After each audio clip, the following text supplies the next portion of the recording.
Hello दोस्तों, आप लोग देख रहे हैं विद्यावती एकेडमी और हम विवेक।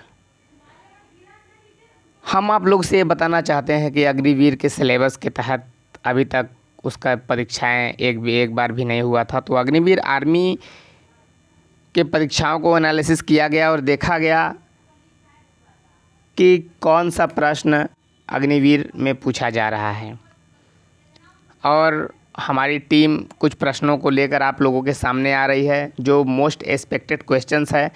अग्निवीर के स्टूडेंट ने कमेंट भी किया था कि सर अग्निवीर का कोई वीडियो नहीं डाल रहे हैं, अग्निवीर की परीक्षा होने वाली है। तो उसके लिए हमने लेकर के आया है अग्निवीर से रिलेटेड प्रश्नों को, और देखते हैं मिल ही गया आखिर अग्निवीर का प्रश्न।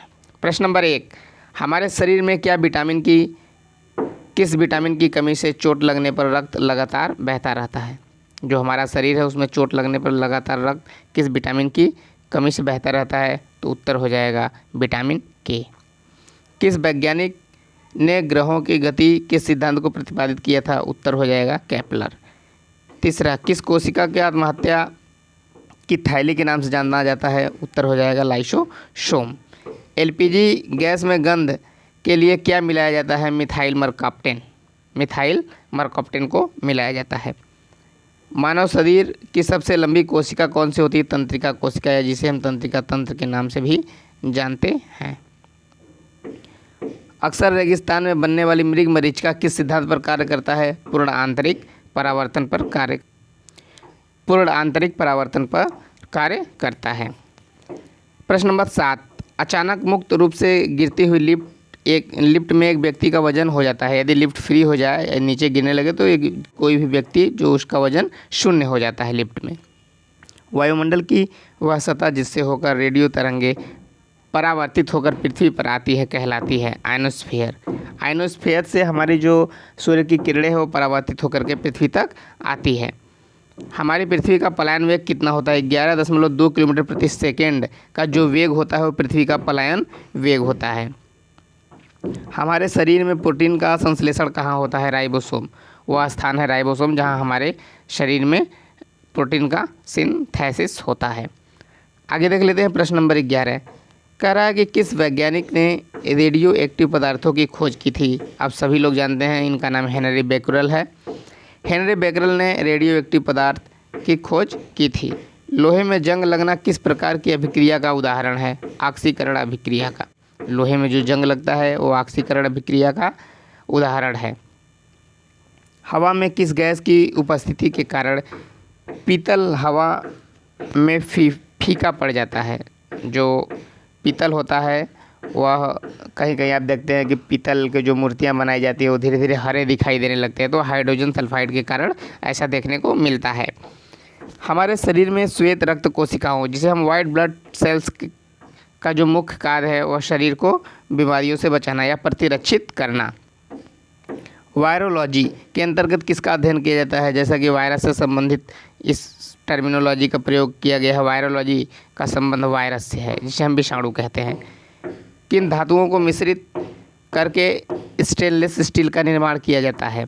लोहा, क्रोमियम और निकेल, तीनों को मिला करके स्टेनलेस स्टील, जिससे ब्लेड बनाई जाती है। कौन स्वतंत्र भारत के प्रथम गृह मंत्री थे? सरदार वल्लभ भाई पटेल। प्रथम प्रधानमंत्री स्वतंत्र भारत के कौन थे? पंडित जवाहरलाल नेहरू। बांदीपुर वन्य जीव अभ्यारण्य, बांदीपुर राष्ट्रीय उद्यान, बांदीपुर टाइगर रिजर्व, तीनों एक ही जगह का नाम है और अलग अलग नाम है। किस भारतीय राज्य में स्थित है? तो बांदीपुर कर्नाटक में पड़ता है, तो यह कर्नाटक राज्य में स्थित है। किस वैज्ञानिक ने डायनामाइट का आविष्कार किया था? Alfred Nobel. एक महाशय थे जिनका नाम अल्फ्रेड नोबेल था, इन्होंने डायनामाइट का प्रयोग किया था। आप लोग यदि तिरंगा मूवी देखे होंगे आर्मी वाले, तो उसमें डायनामाइट शब्द का प्रयोग किया गया है। सबसे लंबे समय तक भारतीय मुख्यमंत्री के पद पर रहने वाले रिकॉर्ड किसके नाम पर है? ज्योति बसु, पश्चिम बंगाल। ये सबसे अधिक समय तक मुख्यमंत्री के पद पर रहे हैं। अगला देख लेते हैं, मछलियाँ किसकी सहायता से सांस लेती हैं? गलफड़ों के माध्यम से, जिसे हम गिल के नाम से भी जानते हैं। डेविस कप का संबंध किस खेल से है? टेनिस से। डेविस कप जो है वो टेनिस संबंधित है। अगला प्रश्न है, भारतीय थल सेना के प्रथम भारतीय सेनाध्यक्ष कौन थे? General KM Cariappa. ये जो KM करियप्पा थे, जब भारतीय सेना का गठन हुआ था उस समय के पहले ये सेनाध्यक्ष थे। मोहम्मद गजनवी ने भारत पर कितनी बार आक्रमण किया? यहाँ मोहम्मद नहीं, महमूद गजनवी रहेगा। 17 बार भारत पर आक्रमण किया और 18वीं बार भारत को लूट कर लेकर गजनी चला गया। अंग्रेजों और सिराजुद्दौला के बीच प्लासी का युद्ध कब हुआ था? 1757 ईस्वी में सिराजुद्दौला के बीच प्लासी का युद्ध हुआ था। किस गोलमेज सम्मेलन में भारतीय राष्ट्रीय कांग्रेस ने हिस्सा लिया था? द्वितीय गोलमेज सम्मेलन 1931 में भारतीय राष्ट्रीय कांग्रेस का जो प्रतिनिधित्व कर रहे थे वो महात्मा गांधी जी खुद कर रहे थे और वहीं पर हिस्सा लिए थे। त्रिपिटक ग्रंथ किस धर्म से के शिक्षक संबंधित शिक्षाओं का संग्रह है? बौद्ध धर्म में त्रिपिटक शब्द का उल्लेख किया गया और यह शिक्षक संबंधित शिक्षाओं का एक संग्रह है त्रिपिटक। सीताराम। प्रश्न नंबर 28 कह रहा है कि चोल वंश का अंतिम शासक कौन था? राजेंद्र चोल। चोल वंश का अंतिम जो शासक था वो राजेंद्र चोल था। दुनिया के 7 अजूबों में शामिल आगरा के ताजमहल का निर्माण किस मुगल बादशाह ने करवाया था? तो इनका नाम है शाहजहां। 1857 के सैनिक विद्रोह के समय भारत का वायसराय कौन था? Lord Canning. भारत का वायसराय उस समय लॉर्ड कैनिंग था। प्रश्न नंबर 31 कह रहा है कि सन 1905 में बंगाल विभाजन के समय भारत का वायसराय कौन था? Lord Curzon. 1905 में जब भारत का विभाजन हो रहा था उस समय लॉर्ड कर्जन था। किस मुस्लिम शासक ने भारत में मूल्य नियंत्रण प्रणाली, ये बहुत इंपॉर्टेंट प्रश्न है, मूल्य नियंत्रण प्रणाली की शुरुआत की थी? जिनका नाम है अलाउद्दीन खिलजी। दिल्ली सल्तनत के शासक हुआ करते थे। प्रश्न नंबर 33 कह रहा है कि पंजाब में स्थित स्वर्ण मंदिर किस झील के किनारे स्थित है? अमृत सरोवर। अमृत सरोवर आप नाम सुने होंगे, अभी प्रधानमंत्री अमृत सरोवर योजना भी चल रहा है, तो वही अमृत सरोवर के किनारे पंजाब का स्वर्ण मंदिर स्थित है। किस भारतीय एथलीट को उड़न परी के नाम से जाना जाता है? PT उषा को उड़न परी के नाम से जाना जाता है। देवधर ट्रॉफी का संबंध किस खेल से है? क्रिकेट। देवधर ट्रॉफी क्रिकेट से संबंधित है। भारत में कुल कितनी भाषाओं को शास्त्रीय भाषा का दर्जा दिया गया है? वैसे तो संविधान में एडाप्टेड 22 यानी 22 भाषाओं का उल्लेख किया गया है, लेकिन 6 भाषाओं को शास्त्रीय भाषा का दर्जा दिया गया है। अमृतसर में स्थित स्वर्ण मंदिर का निर्माण किसने करवाया था? गुरु अर्जुन देव ने। बहुत ही सरल प्रश्न है और बार बार पूछा भी जाता है। दुनिया का सबसे बड़े अंतर्राष्ट्रीय संगठन संयुक्त राष्ट्र संघ UNO, जिसे हम कहते हैं UNO, की स्थापना कब हुई थी? 24 अक्टूबर 1945 को UNO की स्थापना हुई थी। संयुक्त राष्ट्र संघ के राष्ट्रीय ध्वज का डिजाइन किसने तैयार किया था? डोनाल्ड मैकलाघलिन। ये संयुक्त राष्ट्र संघ के राष्ट्रीय ध्वज का डिज़ाइन तैयार किए थे। माउंट एवरेस्ट शिखर पर चढ़ने वाली प्रथम भारतीय कौन थी? तेंजिंग नोरगे। ये माउंट एवरेस्ट पर चढ़ने वाली प्रथम भारतीय थी। प्रश्न नंबर 41 कह रहा है कि टोक्यो ओलंपिक 2020 में स्वर्ण पदक जीतने वाला एकमात्र भारतीय कौन था? जो कि सभी लोग का चहेता नीरज चोपड़ा एकमात्र भारतीय थे जिन्होंने स्वर्ण पदक भारत को दिलाया था। नीरज चोपड़ा का संबंध किस खेल से है? भाला फेंक, जिसे हम जेवलिन थ्रो के नाम से भी जानते हैं। टिहरी बांध जो भारत का सबसे ऊंचा बांध है किस नदी पर स्थित है? ये भागीरथी नदी पर स्थित है और भागीरथी नदी जो है वो उत्तराखंड में बहती है। टिहरी गढ़वाल एक डिस्ट्रिक्ट है उत्तराखंड में, वहीं पर यह टिहरी बांध देखने को मिलता है। अंडमान निकोबार द्वीप समूह की सबसे ऊंची चोटी कौन सी है? सैडल पीक, जो 732 मीटर ऊंची है सैडल पीक। किस वैज्ञानिक के द्वारा रेबीज के टीके की खोज की गई थी? इनका नाम था लुईस पास्चर, जिसे हम माइक्रोबायोलॉजी के पिता भी कहते हैं। एड्स का पूर्ण विस्तारित रूप क्या है? Acquired immunodeficiency syndrome. Acquired immunodeficiency syndrome ये एड्स का पूरा नाम है। किस जीवाणु, यहाँ की लिखा है, किस जीवाणु के कारण दूध से दही बनता है? और लैक्टोबैसिलस एक जीवाणु होता है जो किड़वन करके दही का निर्माण करता है। कौन भारतीय राष्ट्रीय कांग्रेस का प्रथम मुस्लिम अध्यक्ष था? बदरुद्दीन तैयब जी। ये सबसे पहले मुस्लिम थे जो भारतीय राष्ट्रीय कांग्रेस के अध्यक्ष बनाए गए थे। आगा खा कप किस खेल से संबंधित है? वो हॉकी से। आगा खा हॉकी से।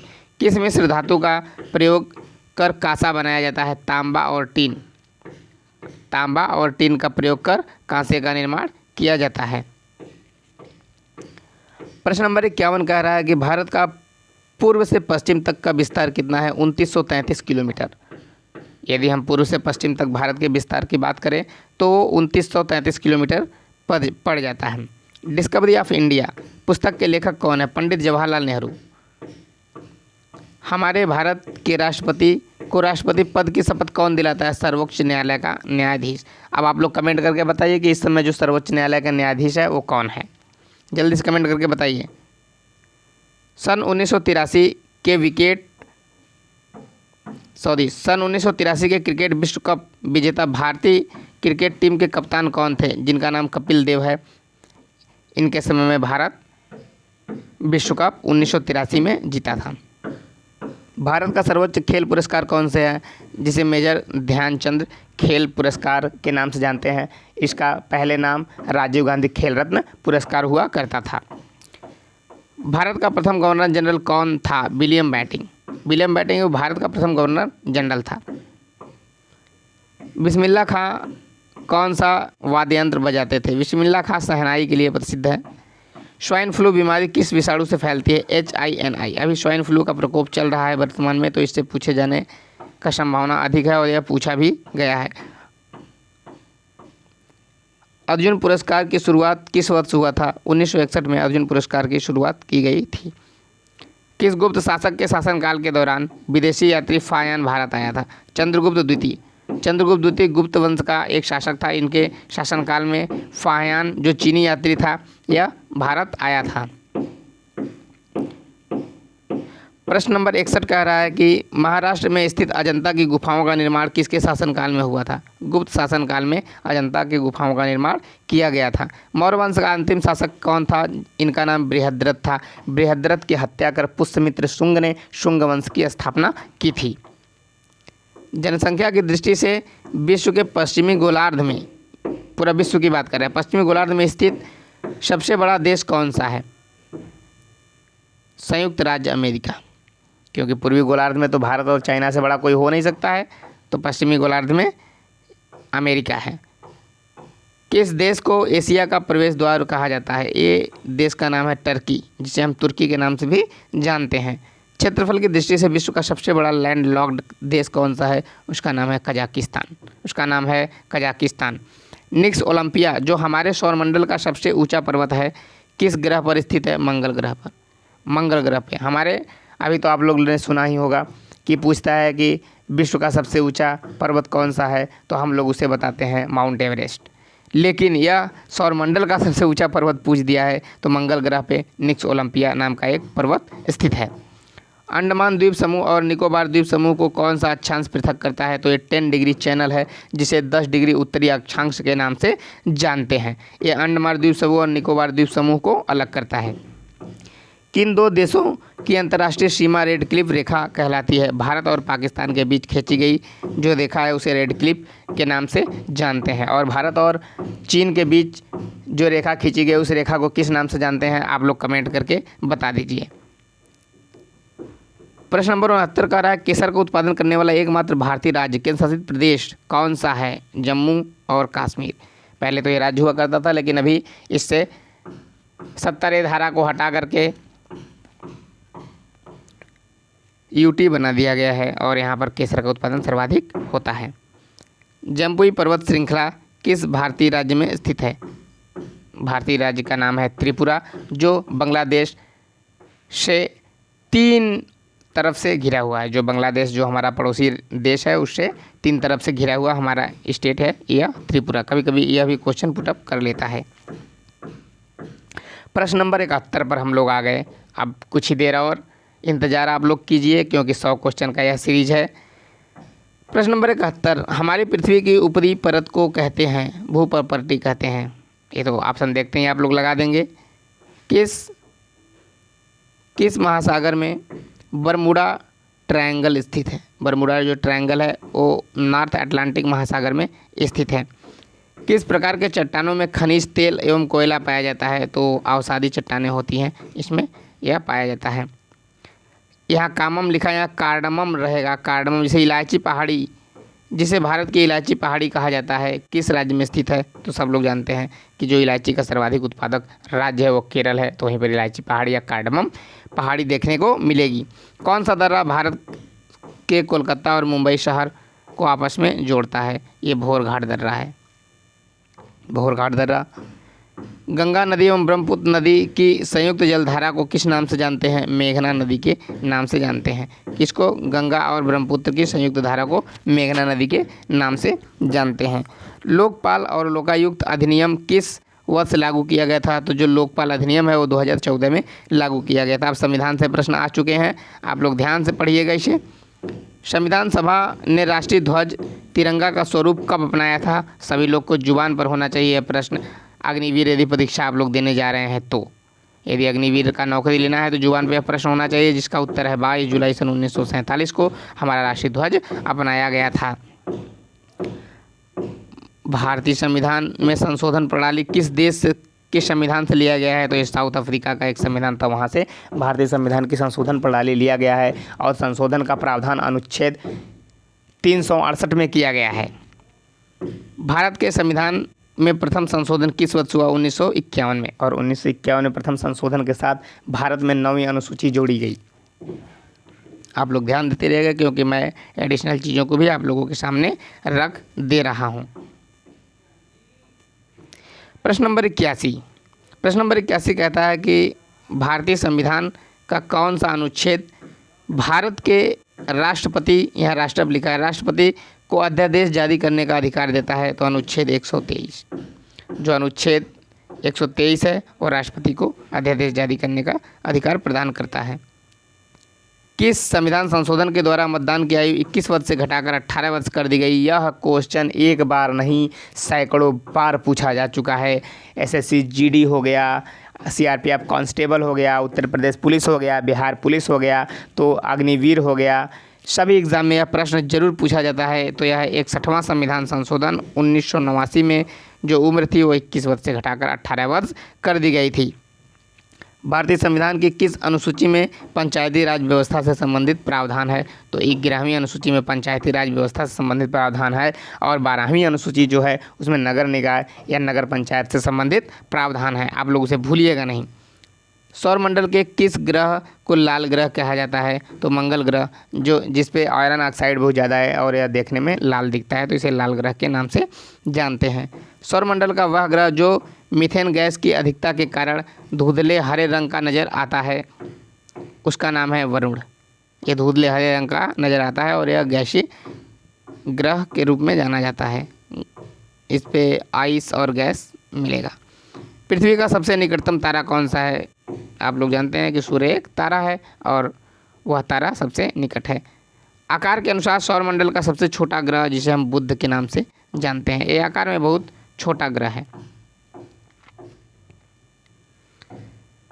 नेक्स्ट क्वेश्चन है, पृथ्वी को सूर्य की एक परिक्रमा पूरी करने में कितना समय लगता है? आप लोग जानते हैं कि 365 दिन में हमारा एक वर्ष पूरा होता है और पृथ्वी सूर्य का परिक्रमा करने में 365 दिन लगाती है।